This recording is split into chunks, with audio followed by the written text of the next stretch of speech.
Hello. Since I'm kind of on a roll today, I decided I'd do this one. This is another one I just found out.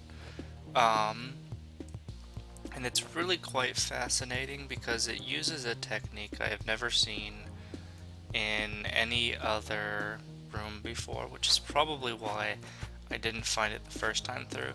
Now, this in itself, what I'm gonna do here isn't necessarily about beating this room. Not all puzzles in the game are about beating rooms.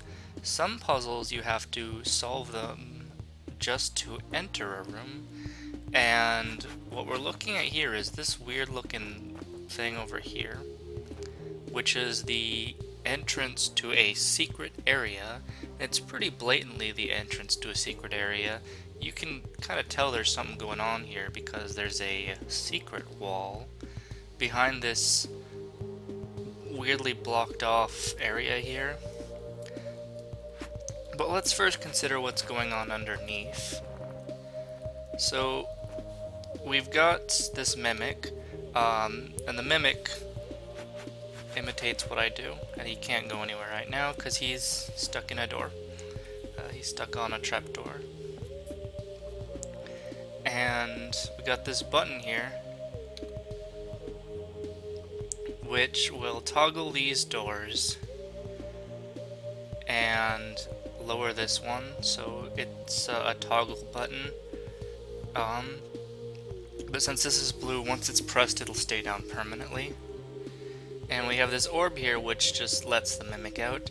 It is a mining assistant, authorized personnel only. Well, I think I'm pretty authorized, so I think I'm probably going to go ahead and make use of him. So we've got this button here, and this one closes this door, and you can see that this would block this tar baby from getting out. And as a quick refresher, tar babies are exactly like roaches in every way.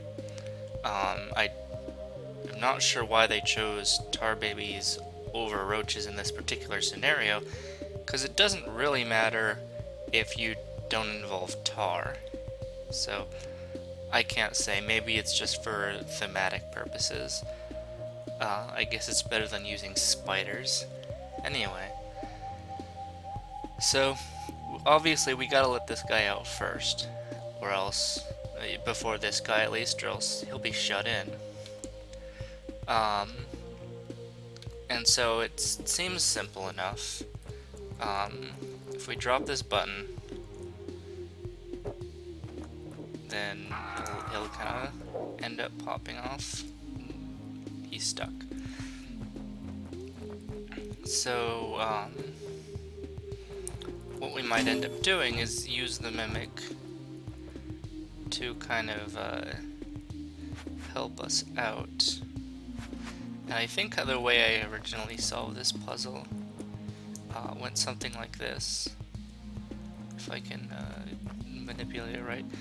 Mimic position manipulation is one of my less favorite tasks in this game, but this is fairly manageable. So if we kind of do that there, then our mimic buddy, he kind of blocks it from getting out. And then we can kind of get these guys out here. And that's this room, and that's how you might normally solve it, but we're not really interested in just solving this room right now. And one other element that you'll see that's not really important all that much right now is this thing here. Basically, if it's lit, it makes the room unsolved, and that's basically used just to make sure that we can still reach the secret area. It's not really that important in the overall grand scheme of things. It just basically gives us a second try. So what do we actually have to do to get in here?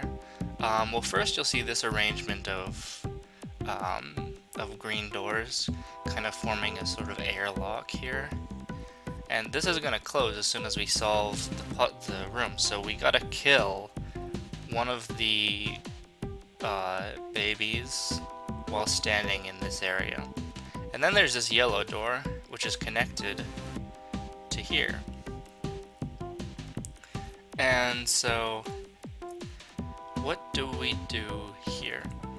And I could go a lot of mimic maneuvering, but I won't, to save us all some time. So that you could press the door down while you're over here, and then he'd walk onto this button, no problem. But you can see this kind of setup here. This baby would be lured into this little alcove here, and it's not coming out. So what do you do about this? Because it seems like there's no position in which you can get this guy to go over here and this guy to not go over here. Because no matter where you're standing, you can't get this guy to go right and this guy to not also go right. And so this apparent impossibility is kind of what made me give up. And I had this one idea, which turned out to be kind of a lead on the puzzle, is that maybe if you could kind of get the mimic to step... I'm pointing the wrong direction, because I have to make sure, it doesn't matter that much which facing I am, but I have to make sure our weapons aren't opposed, because I need to stun him.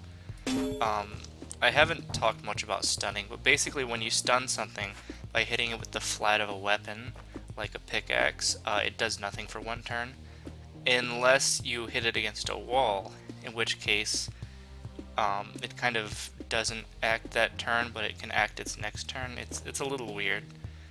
It's kind of a weird exception. I don't know why it works that way. I guess so you just can't stun lock an enemy against a wall. Basically what this does is it allows me to manipulate my facing in relation to the mimic, because it won't swing its weapon for one turn. So I can kind of get whatever facing I want as long as its pickaxe isn't going to be blocking mine.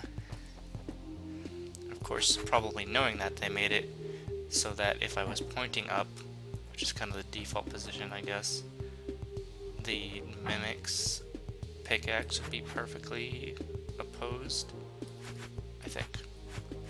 Or maybe it was this way. I don't know. It's really not important. So, what I wanted to kind of do was something like, what if I kind of stepped forward and then pushed him, and then kind of he fell off the cliff. Because it'd be two moves, my moves and the mimic move. But remember that I would be going first no matter what, and I'm going to be pushing him around, so he's going to be stunned and not make a move. I should explain. The reason I want to do this is if you watch the guy, the baby on the right, if this button is down for one turn, he'll get 2 turns to walk forward, because remember, the button doesn't become unpressed until the end of the turn. So if I could have it pressed down for exactly 1 cycle in between my turns, then this guy here would get stuck right there, and then I could guide him onto this button. But there's really no way to do that here, so I kind of gave up. But I didn't think about what else is in the room. You can see there's a bunch of kegs piled up, and most of them you can't really work free of the wall, because you're going to push them against the wall or push them against another keg, and they're kind of stacked up that way. So you might not think that there's any way to get them out, and what you might notice is this one you can push, but then it gets stuck in a hole and you can't work it back out. So what can you do about that? Well, don't forget, you got a mimic. So why don't we shove this guy in here and have him wait for us? Just like that. Now you can see we can push it out, and I think I'm gonna just, to make this easier on me, I'm I'm gonna go ahead and get the mimic out of the way and then get the keg myself, because as you can see, moving mimics around is a little bit frustrating at times. So why do I want this keg? Well, if you think about it, remember that the mimic moves after me. He's numbered 1. He moves after me, which means if I push the keg into a position where the mimic can then push it on his turn immediately following mine, the keg will be pushed 2 spaces in 1 turn. Now, is there a positioning where we can accomplish that? And yes, there is. If I push this keg to the lower left, southwest, and the mimic will step also southwest, but it'll bump against this rock, so he'll step south.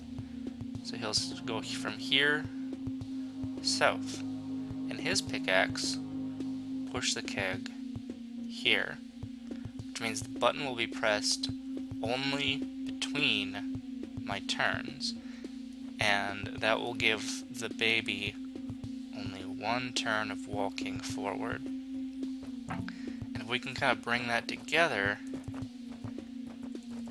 by moving this guy around.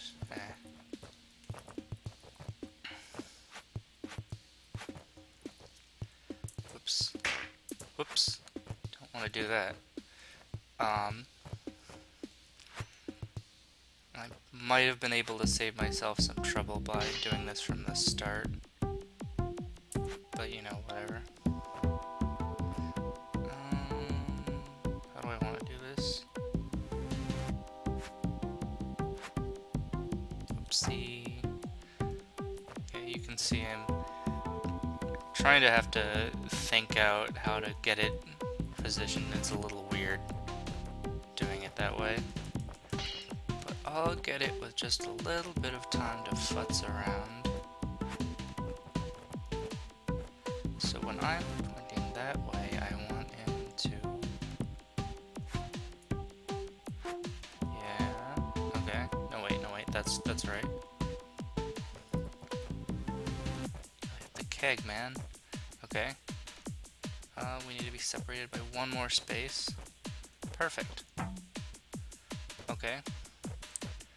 This is so weird because I've never seen this appear before in any puzzle, and I was stunned that this does in fact work. It works, but I almost would have said it wouldn't because it's so weird.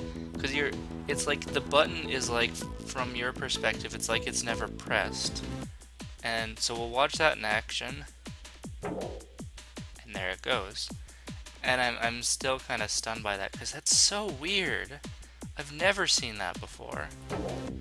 Look at it. We pushed the keg 2 spaces, and the button was pressed in between my turns. And you never even see it pressed. If you watch it carefully, it's so rapid that the button pressed frame is never shown.